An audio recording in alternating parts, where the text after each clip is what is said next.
Halo, selamat pagi. Nah, ini adalah video kedua. Kita akan membahas dengan topik mekanisme penghantaran impuls. Mekanisme penghantaran impuls itu singkatnya adalah proses bagaimana impuls atau rangsangan itu berjalan. Dia melalui dua cara, melalui sel saraf dan melalui sinapsis. Bagaimana melalui sel saraf?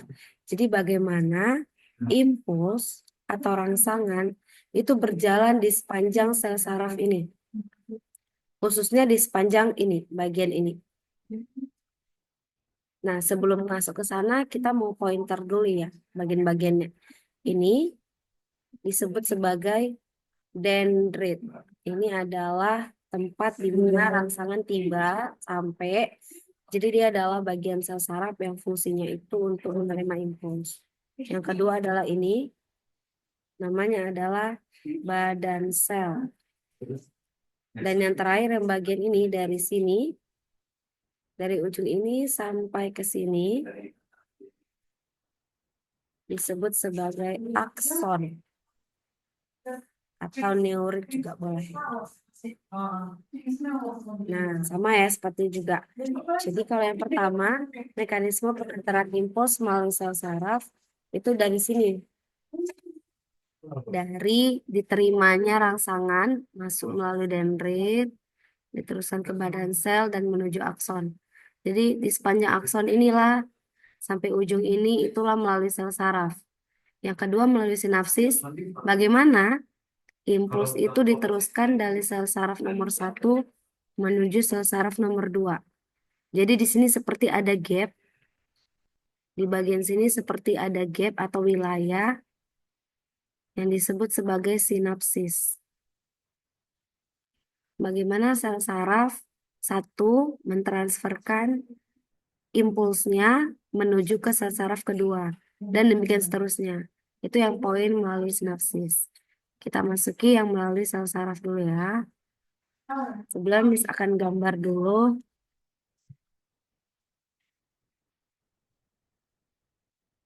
Ini ada sel saraf.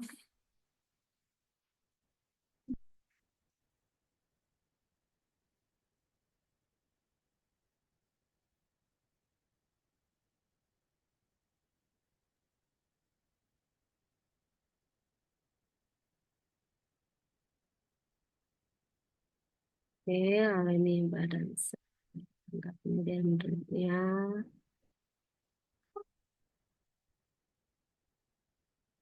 Oke,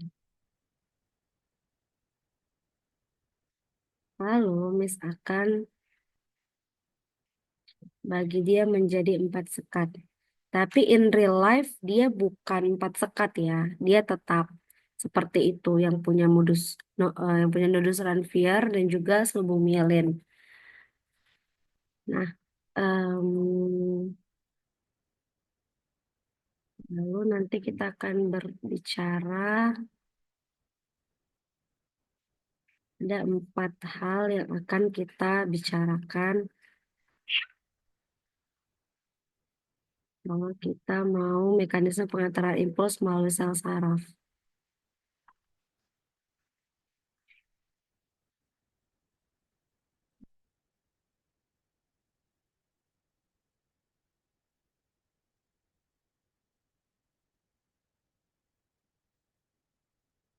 Oke. Nah, kan tadi kita udah sepakat bahwa dendrit merupakan bagian sel saraf yang fungsinya menerima rangsangan. Artinya rangsangan masuk melalui dendrit atau impuls masuk melalui dendrit diteruskan ke badan sel menuju ke sepanjang akson. Dan disinilah mula-mulanya terjadi pengantaran impuls. Ketika sel saraf sedang istirahat, artinya sel saraf kalau saraf istirahat, which mean tidak ada impuls, itu kondisi di dalam sel saraf, ini dalam sel saraf, ini luarnya, itu kondisi sel sarafnya yang di dalam itu negatif. Oke, sedangkan di luarnya itu kebalikannya, yaitu mengalami positif. Positif dan negatif di dalam dan di luar sel saraf itu ditentukan oleh, oh my God, nah, posisi sel sarafnya itu, positif dari sel saraf itu dilihat dari jumlah Na-nya mana yang lebih banyak. Lebih banyak. Di dalam sel saraf mamalia pada saat istirahat itu jumlah natrium, ion natrium di luar sel itu lebih banyak dibanding ion natrium di dalam sel. Makanya dia mengalami positif di luar daripada di dalam, yaitu negatif. Jadi dilihat dari jumlah Na ya. Nanti kita fokus ke melihat jumlah Na-nya.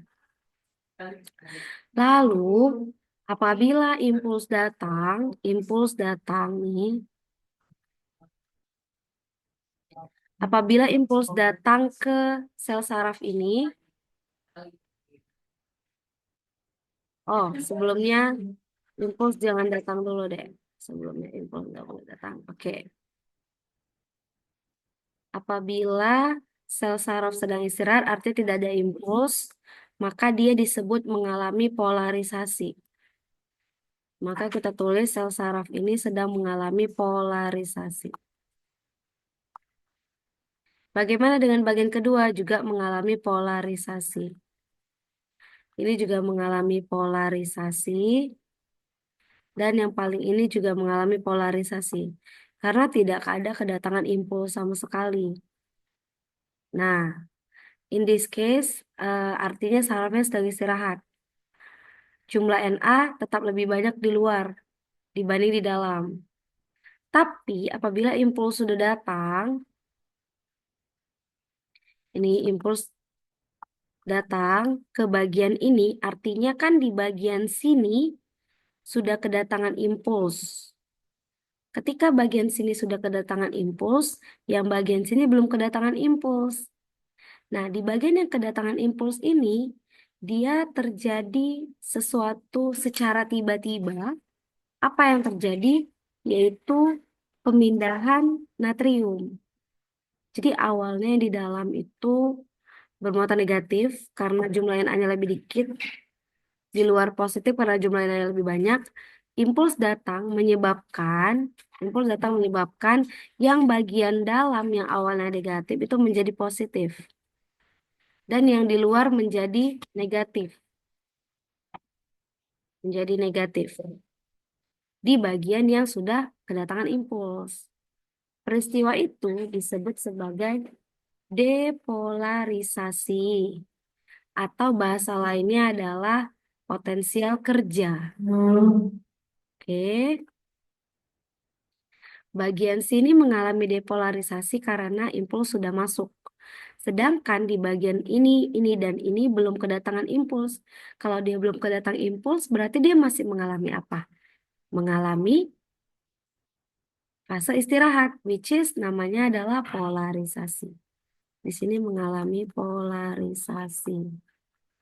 Terus ini pun juga sama, demikian polarisasi. Dan di bagian sini juga mengalami polarisasi. Nah, itu dia. Nanti kita akan bahas lebih detail kenapa yang awalnya negatif bisa berubah jadi positif. Dia akan berhubungan dengan konsep yang tadi ini, yaitu dilihat dari jumlah Na-nya. Oke, kita lanjutkan dulu ya. Nah, impuls ini kan dia berjalan tuh mengalir, loncat-loncat kan di sepanjang nodus Ranvier. Anggaplah di sini sudah impulsnya dan dia mau bersiap-siap menuju ke bagian sini. Berarti di bagian sini, di bagian wilayah ini sudah mengalami kedatangan impuls. Tadi kalau kedatangan impuls namanya apa? Depolarisasi kan? Berarti ini mengalami depolarisasi. Terus bagian ini dan ini ada nggak impulsnya sudah datang? Jawabannya belum. Berarti dia masih tetap mengalami polarisasi. Ini pun demikian, masih tetap mengalami polarisasi. Lalu bagian yang ini bagaimana? Dia sudah dilalui impuls, impulsnya sudah lewat dari dia. Itu disebut sebagai repolarisasi. Sehingga repolarisasi dimaknai sebagai kondisi di mana impuls sudah dilalui, sorry, kondisi di mana sel saraf sudah dilalui impuls. Dia mengalami repolarisasi. Nah, demikian seterusnya sih sebenarnya. Nah, berarti bagian ini sudah ingin impulsnya sudah mau pindah ke bagian nomor 3.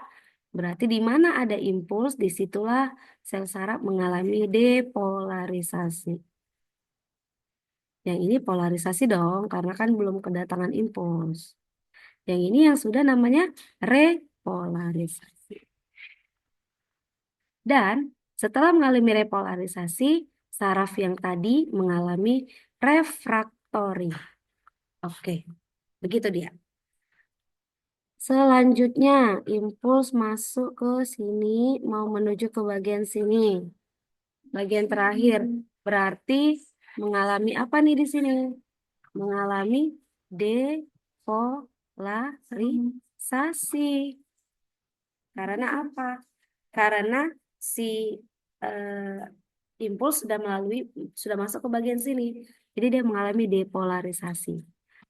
Saraf yang sudah dilalui impuls namanya tadi apa? Repolarisasi. Lalu sel saraf yang sudah mengalami repolarisasi namanya refraktori. Selanjutnya, sel saraf yang sudah mengalami refraktori dia kan kembali lagi ke defaultnya, yaitu polarisasi. Oke, demikianlah seterusnya proses pengantaran impuls melalui sel saraf.